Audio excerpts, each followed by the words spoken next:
Farmageddon, if you can still call it that, was a hit. Games this week, Big 12 squad. Let's get after it. Where's the button, Drake? Come on. You're talking ball with the Big 12 squad, sponsored by Game Time. From Oklahoma State to Utah, from Kansas State to BYU, from Houston to Texas Tech, it's the local experts of the Locked On Podcast Network bringing you scoops, breakdowns, and the most comprehensive preview of the upcoming Big 12 weekend. Buckle up, it's the Big 12 squad, and we have a seat for you. No hurt feelings and thin skin allowed.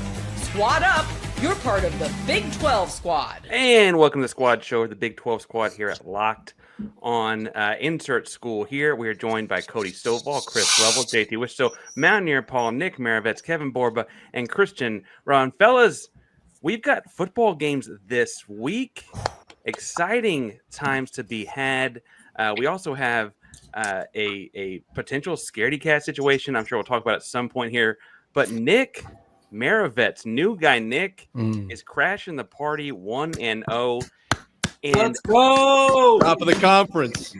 Not to rub it into Christian's face. Yeah, everyone claps for Christian's downfall over there. The biggest story of the weekend, though, to me is, are we going to call this something different now? The civil battle between farmers that happened in Ireland one time, and then we stopped calling it Farmageddon. Like, what can this possibly be called? Nick, I think as the victor, you get to write history here. I like fight for the potato, but that's just because we would be the victor every time. I can't believe that this is happening to us. This is a historic rivalry. I don't understand why we're having these kinds of conversations, but I guess at the end of the day, the rivalry is going away. And so does it even really matter? Like that shouldn't be happening. I don't know how else to put it. Yeah, how did it get famine lost? 2.0 is what it what should happened? be. Because how did it get lost? Like Utah and BYU. The famine. Oh my God, the famine's a great. How did this get lost in the scheduling lexicon the Big 12 supposedly had? Like, how did this rivalry get lost? Yeah, what's the explanation that they gave both schools? They just don't like us, I think. It was a terrible explanation. Anti-farmer agenda is, I think, the official line here. So they don't love ag. Hold on. Who's throwing a hissy fit about the name Farmageddon? They've changed the name. I mean, Christian, Nick, y'all jump in. The name is going away. Who's they? When did this happen? Who's they? They and them, Parker. It's a Big 12 thing. The Big 12 came out and said it's no longer going to be the official term or name of the rivalry. There was something, I guess, negative about it. It is funny that we called it some form of an Armageddon and now it's gone. We joked once, I think, on the show before about like, can Farmageddon happen not on American farmland, but on Irish farmland? I don't know what the solution is to it. Nick, Iowa State guy, and again, you get to write it. Is there more to the story that I'm missing, or what is it about the name that is so, air quotes, wrong? I'm actually, this is new news to me, so I'm reading this here. It looks like Reese Davis and Pete Thamel hate it, and that's because they hate the Big 12. They just don't like that there is something exciting happening in the middle of the country. Baby Nick. I don't know how else to like. What are we even doing? That's a great name. Yes. This saga was like an onion. That's what it really was. It started with Reese Davis, ESPN. They peeled back the layer. People thought it was ESPN that actually hated Farmageddon. They peeled back the layer even more. They're like, no, it's the Big 12 that actually hates Farmageddon. And then the layer got peeled back even farther. It's like it's actually the ADs of both schools of Kansas State and Iowa State that never like the quote unquote moniker. They never actually used it as an official word, although it's been around all social medias and everywhere since 2009. So if this is a marketing poll, I don't understand it, but is that what Avery Johnson family was fighting over? They were fighting over whether to call Farmageddon or not. Man, low hanging fruit, buddy. Oh man, I'm not touching that one. My jaw hit the floor. I'll save that one for locked on Big floor. 12. A lot like Avery Johnson's dad hit the floor of that puddle or whatever they were fighting on top of. Christian, you sound sore, and I have to ask why. Because do you feel not St. Bill Snyder sore? Not St. Bill Snyder sore. Different kind of sore. Similar sore, but different kind of sore. Right. Christian, are you sore for some reason? Because it doesn't feel like you're necessarily out of the race yet. Am I missing something? You guys quit coming at my dude Christian here, man. I feel like he's getting piled on. I'm not sore worried about this game at all. I mean, it was a great game, but Look, I think it's a different picture if Dylan Edwards in there. I do, but that I'm not going to play hypotheticals. This is Big 12 squad. JT, I just want to make sure you're aware this is not SEC squad. Hey, there's my a team's lot still in of the things. title. My team, I still feel like has a good path to a Big 12 title. Kansas State. Are you I don't saying know that after you're saying that performance. 0-1 and 0-1 school is not still in the title race? How many teams? Arizona State and Iowa State. How many losses did they have last year, JT? No, they had a couple losses, but I okay. saw a lot of concerns with that team, man. I'm This nervous is about them having to go. Parker just like lit the torch, walked off, and is watching it blow up. He's just sitting over there. Just Hey, Christian, you know, What's funny about that metaphor, Chris, is last year Houston beat Kansas State, and it feels like that's exactly what's happened. What could have happened to Kansas State since that happened? Was this you trying to set the meatball up so you could just give yourself some Houston love? Because if it worked, I'm sure. I can't believe he didn't throw out the Utah loss in there too, because he never fails to not rub that in my face either. As this year's Thursday, hours away from Connor Wegman Glory Day starting up, baby. Just wait for it. It's coming very fast and very furious. Now, I do want to ask, Christian, you said you don't want to touch the fight with a 10-foot pole. Do we know anything about the ankle? The ankle heard around the world that changed the entire game. Edwards' ankle went out in the first, not even play, on basically. play. Yeah, it was first play, his punt return. Yeah, he muffed the punt. And, personally, I didn't see the injury. Like when they see the replay, it doesn't look like that. He looked like he walked off the field. I'm not saying he, for any means, that he faked it. That's like a rumor that's happening in social media right now. I am not saying that whatsoever. But the x-rays came back negative, which is a good sign. But there's no other news at the moment. They are slowly working their way into practice. We'll see if that works. But they're playing FCS North Dakota this week, a team that is no stranger to playing teams that return to Dublin. They actually were they played Nebraska a few years ago and kept it really close against that Nebraska team in 2022. It was 17-17 going into the fourth quarter. However, I don't think Dylan Edwards plays regardless this weekend. So he'll be fine when it comes to Big 12 play. When JT is ready to crown himself already the Big 12 champion, Dylan Edwards will put 200 on him. Don't worry. Christian, what did you think of my hot take Friday that Iowa State would win, but they wouldn't make the Big 12 title game because it would be K-State? Because these teams are going to look so much different by week 9 that's the only reason I hate it being a Big 12 season opener. Yeah, you flip the meme where you usually say you got me in the first half. Well, you got me in the second half because I really hated the first portion of that, saying that Iowa State was going to win. But, hey, I do think Kansas State's still going to be a good team. And I think there's going to be a lot of overreactions because it's the first actual game of the season that we got to see. And, the first half was a monsoon. I think you put every other Big 12 team in that same situation, and you're probably going to have some overreactions as well. This is a dog-eat-dog conference, guys. You guys all know that. This is insane. One loss in week 1, 2, or 3 is going to change any of that for any of these teams. I too think that Kansas State is maybe the top team in the conference, and we beat them. So Kansas State's really. First of all, we got Mountaineer Paul has like 15 Mountain Dews in his hand, so I just got to give him a shout out for that. For how many? You can't see because his name tag's covering. It's like he took a convenience store. It's his popcorn. All the Mountain Dews in the world. And I also just want to say this, Christian, I still think Kansas State's a really good team. I just think it's going to be hard for them to not have 2 more losses in Big 12 play with some of these upcoming games they have left. The Big 12 is a loaded conference. And to me, I think it's just going to be a hard for whoever loses that game and whoever loses any game, just an uphill battle, especially this early in the season. We piled on Christian for a second now. This is an audio medium, although Paul is used to the visual jokes. Thumbs up, thumbs down, though, for the folks watching. We'll call it out for the folks listening. Is Iowa State got a clear path to the championship game? Do we feel that much better about them after this than if they lost 24-21? Well, I was going to ask Christian this actually, because I think a lot of this game came down to there was some coaching decisions made on the Kansas State side that were pretty risky, almost reckless. Obviously, Iowa State played well enough to win this game, but you going for it on your own 29 with 8 minutes to go, that was the game. Why was that decision made? I don't know, but I feel like if decisions were made differently, and the whole game was aggressive, right? Kansas State was going for it early. Iowa State went for it on their 4th and 3 as well. So, but I just thought it was a lot more coaching than playing from Kansas State. Yeah, Chris, I'm not sure if your views are going down on Locked On Texas Tech this week because they're all over commenting on my page about Matt Wells and all the offensive coordinator conversations, because they're definitely doing that for sure. However, there was some of that. There was some of that. Yeah, on our it's stuff. definitely happening. I'm not ready to call it quits on Matt Wells. There was questionable play calling. There's no doubt about it, but there was also some good play calling in there. You were without Dylan Edwards your entire first game for the entire game, and you were planning on utilizing him. That play call on fourth down, they were 1 for 4 on fourth downs. You just can't have that. You can't win football games when you run for 4. Christian, who was the kicker? Who was the kicker like in place for Saturday? Hang on, there's an F-18 going by, so you keep talking. No, I was asking who was the place kicker? Who was the place kicker supposed to be on Saturday for Kansas State? Luis Rodriguez. He is a transfer from community college they got in the summer. Their freshman that they got. Yeah, their freshman that they got was hurt, and he's out for the rest of the season, it sounds like. So they weren't satisfied with him.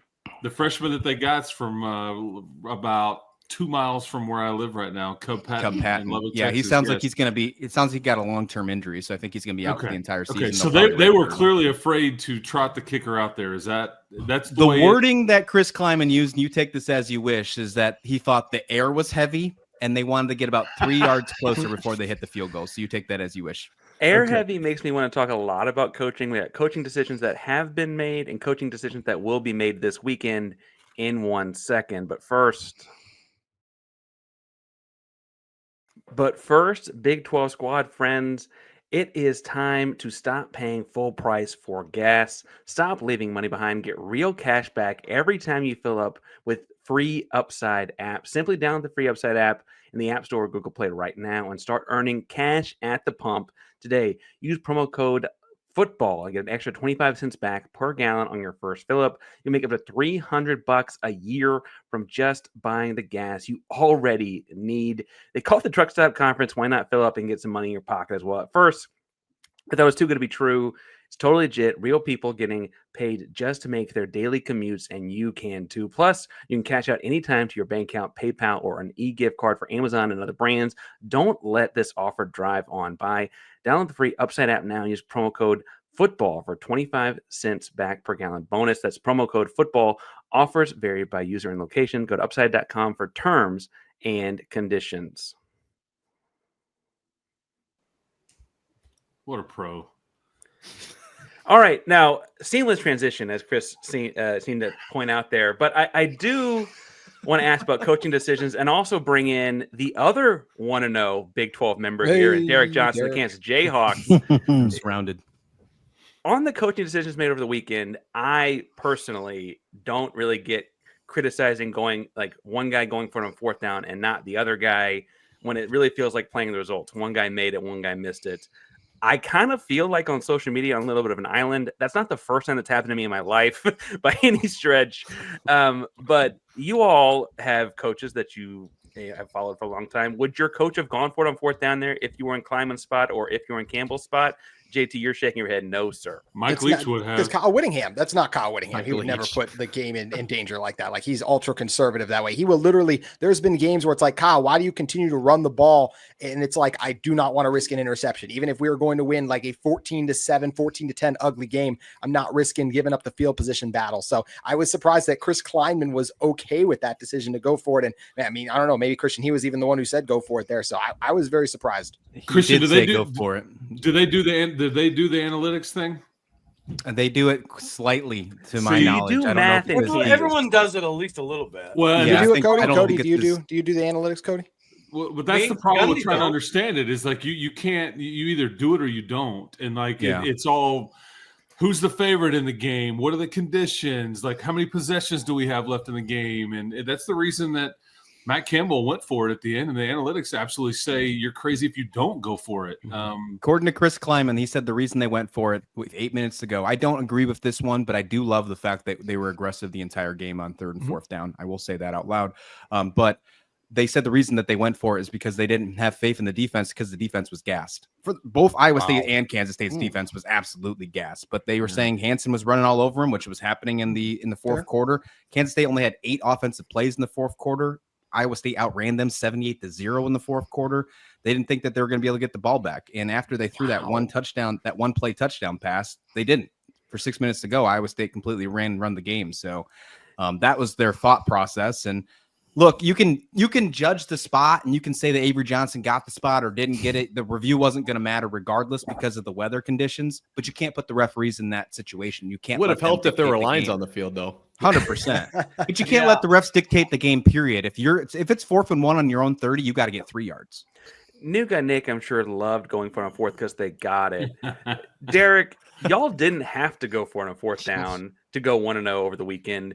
What's the secret sauce there? What is Kansas cooking up in Lawrence? Well, play Fresno State instead of having to play K-State or Iowa State. That certainly helps in week 0. Man, Pickett looked good, though. Pickett and Downs looked good. Yeah, my question is on that really quick.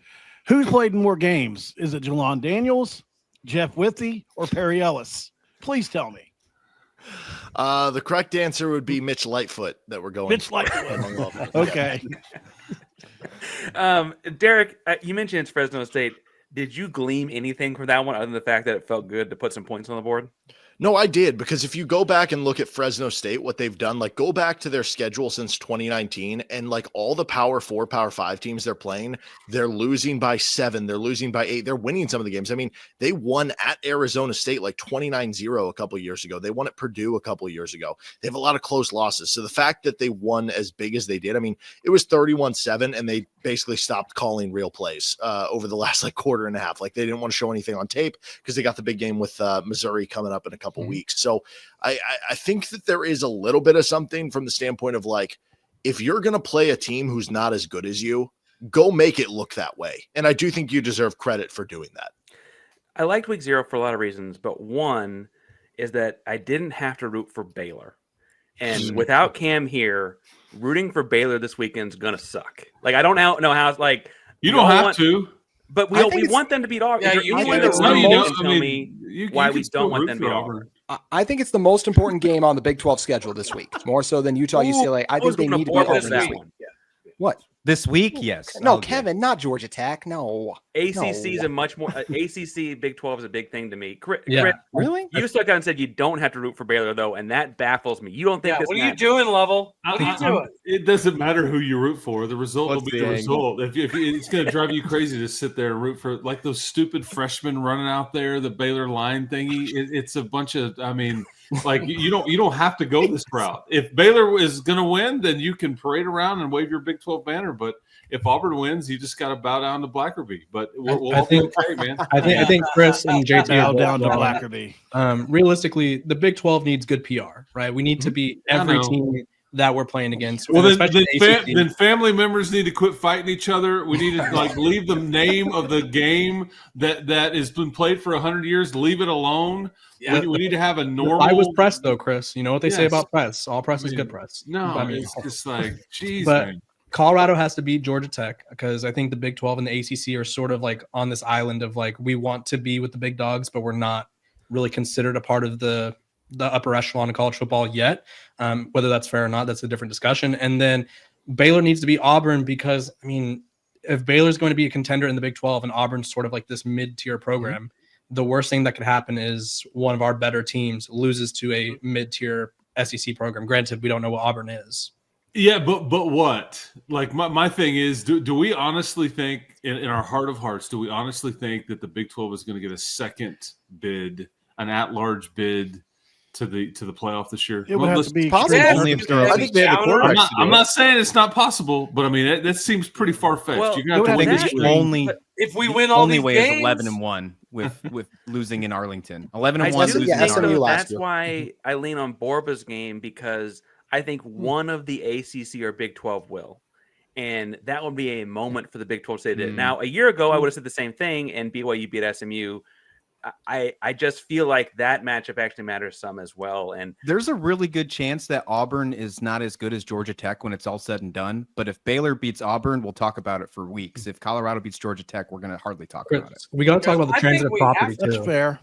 I think we have to have Georgia. So if Colorado beats Georgia Tech, then that means they're nearly as good as Georgia. Is that what the transitive property tells us? Georgia Tech's really good. I don't math good, but I really think that's right, Borba.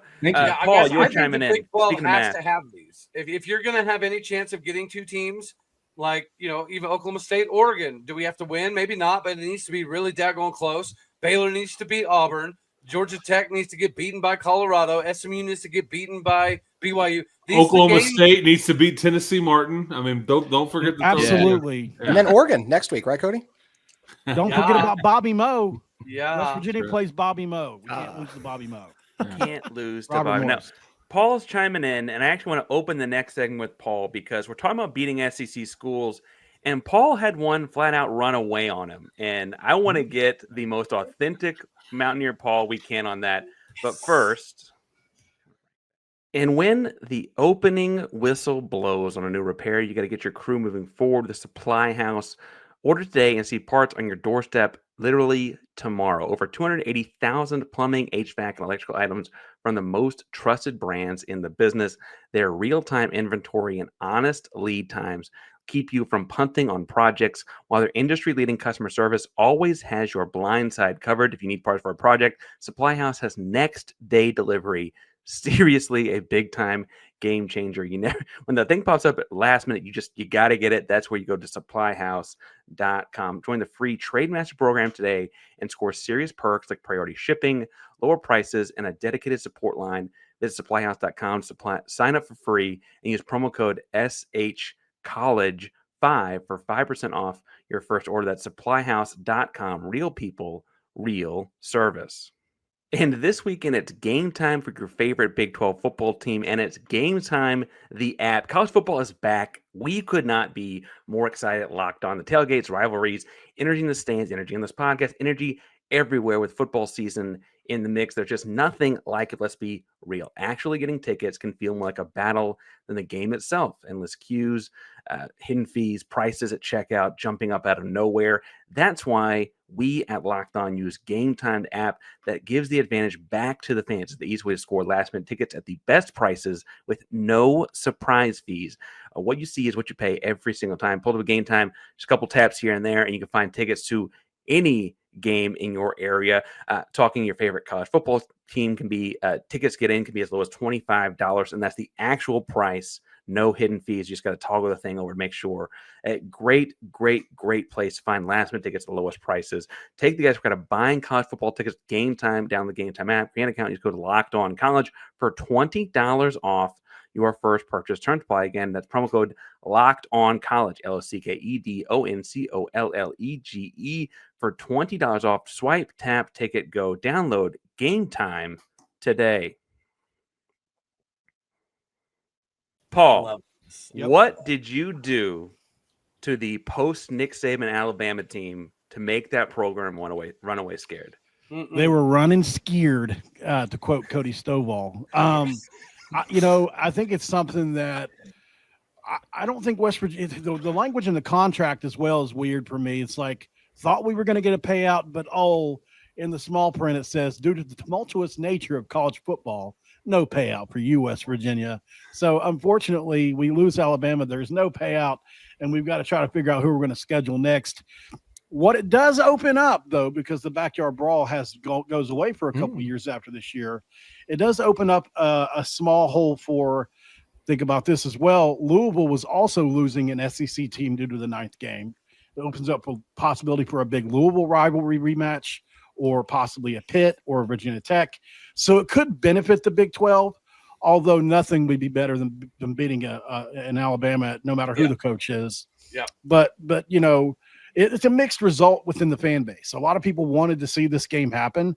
A lot of people, just the storyline of Rich Rodriguez, who turned down Alabama to go to Michigan, that led to Nick Saban getting the Alabama job. Like, there was a lot of storylines that could have played out within that game leading up to it, what if kind of stuff. And it would have been fun to play those things out hypothetically. But at the end of the day, it didn't happen. We lose Alabama on the schedule, and they ran away, absolutely ran away. It wasn't West Virginia. That's for damn sure. We were standing pat. We wanted to do that game. We're going to totally forget that Neil Brown openly said in a press conference, we got to get rid of Alabama. He literally said it openly in the press conference. Level, why is Alabama so scared of WV, man? I just know, record versus Tell the it like SEC. it is. I just Chris. know my man Paul. He's going to get Coastal Carolina on his schedule, and he's going to like it. I mean, it's just the way it's going to go. Yeah, Take the the Chanticleer's Beach, home I'm and good. home is coming, man. One of the Results better in Myrtle mascots, Beach. actually. Paul, I got to ask, would this have meant more as far as like vitriol if Saban were still there as a West Virginia native, or without him there, it's like, okay, as long as we get another Power 4 school, we okay?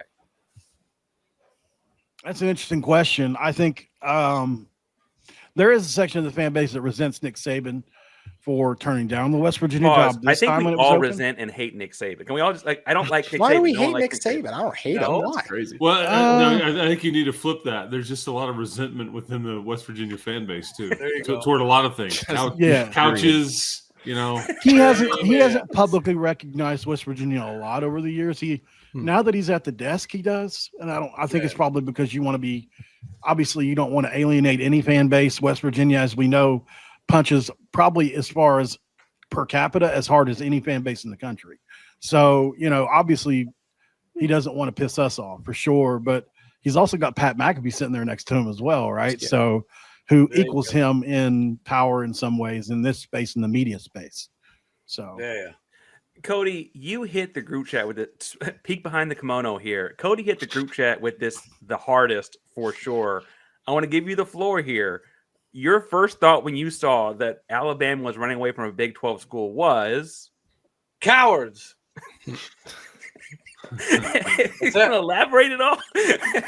That was just a bunch of Charmin soft individuals. Dang, that's a good thumbnail too. Maybe they're sitting here talking about we're going to go to a 9-game schedule and we're going to make the non-con more difficult. No, they're not. They're certified Charmin soft, and they're not worth the extra plies of pooping paper that they utilize. Pooping paper. Who the heck in the group chat? I mean, there's no doubt that if Alabama can't beat Vanderbilt, if they can't beat Vanderbilt or Oklahoma, man, then there's no doubt. And now I'm worried that now maybe we don't get to play. Pre-Connor Wegman played Oklahoma better than Alabama did. That's a real thing that happened.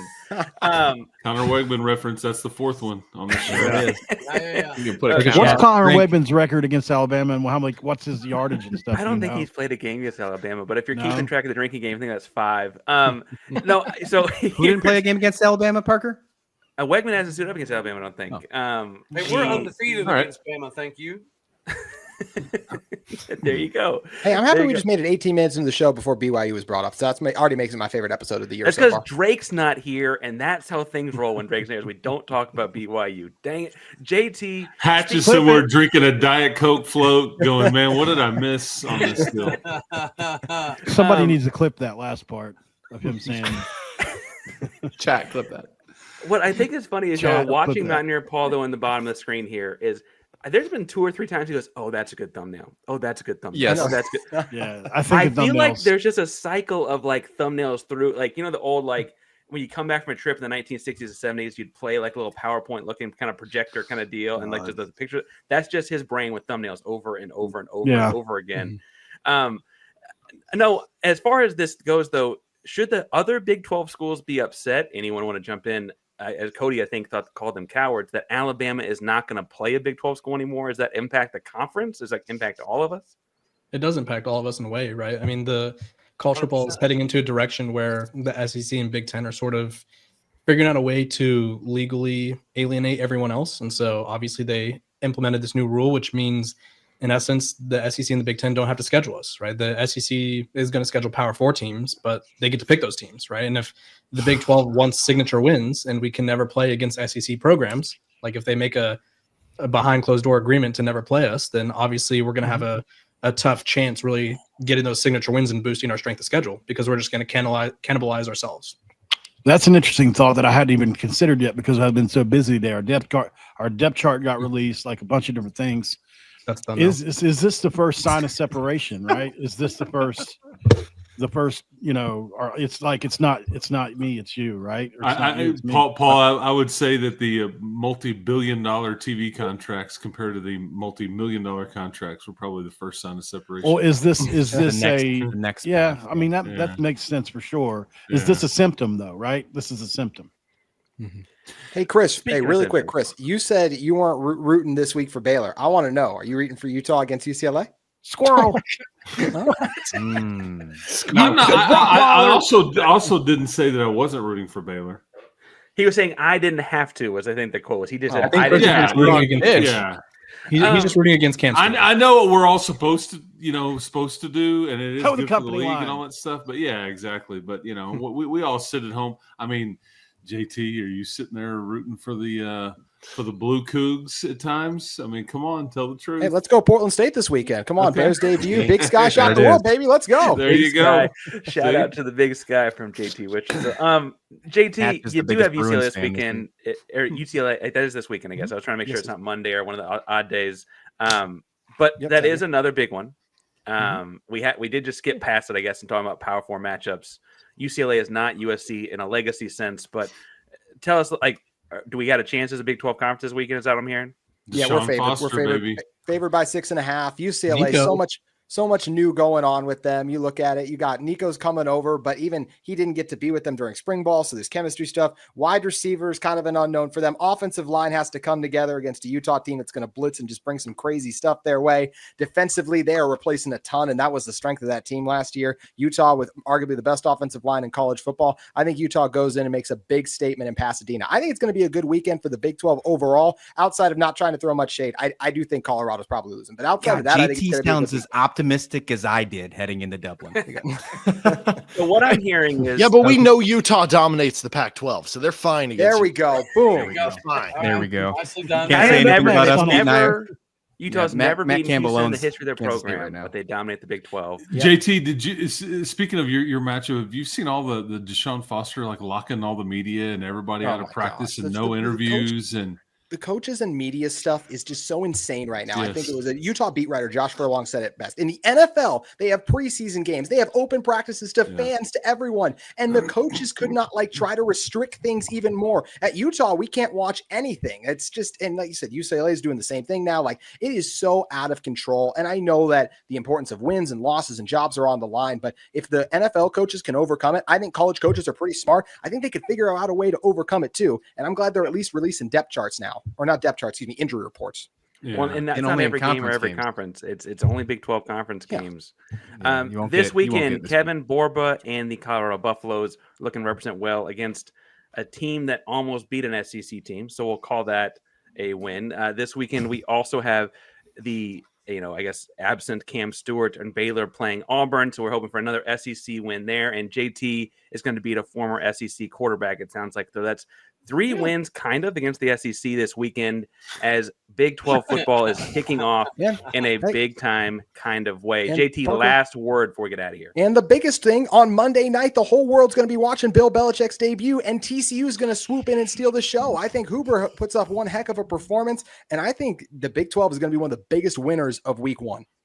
Hosseini, baby. Hosseini. Big 12 player all of a sudden. Where did this come from? Who are you? Our quarterback was like, I love They being a haven't part of lost the Big yet, that's 12. why. He's one of us, Sal. I'm And all that's in on the Big broadcasted. 12. JT's one of us until Michigan, Ohio State call him. Until then, In my defense, any of you would, by the way, be up for that too if they called you. I'll take half the $20 million for a lot worse stuff. Cody of Locked On Oklahoma State. We got Chris Lovel of Locked On Texas Tech. JT Wichita Locked On Utes. Christian Rao Locked On Kansas State. Derek Johnson Locked On Jayhawks. Mountaineer Paul. Guess where he's from? Mountaineer, West Virginia. We got Nick Maravets Locked On Cyclones and Kevin Borba Locked On Buffs. I'm Parker Rainer, And also that's Locked On broadcast. Cougs. Speaking way too fast. Where is Drake when you need him? Somewhere recording with Gary Patterson. More on that next time, I'm sure. This has been the Big 12 Squad, as always. We're supposed to say something in Spanish now. Dose Grande. Jose Grande. Ose Grande.